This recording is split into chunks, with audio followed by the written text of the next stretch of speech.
રાજ્યના આદિવાસી જાતિ વિકાસ વિભાગ દ્વારા અમદાવાદ હાટ ખાતે 21 થી 27 નવેમ્બર સુધી પરંપરાગત આદિવાસી હસ્તકલાકૃતિ આહાર વન ઔષધીય વેચાણ અને પ્રદર્શન મેળાનું આયોજન કરવામાં આવ્યું છે।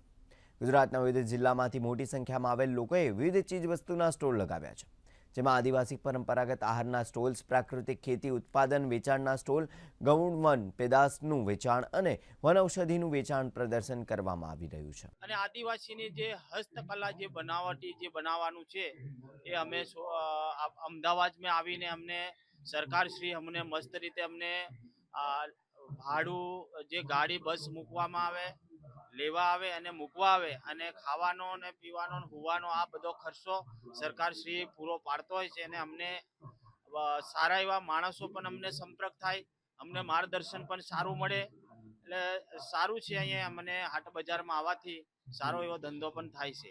અમારો આદિવાસીનો મેળામાં ભાગ લીધો છે। ટ્રાઇબલમાંથી અમારો બાપ દાદાનો ધંધો કરીએ છીએ અને વેચાણ કરીએ છીએ અમદાવાદ હાટમાં।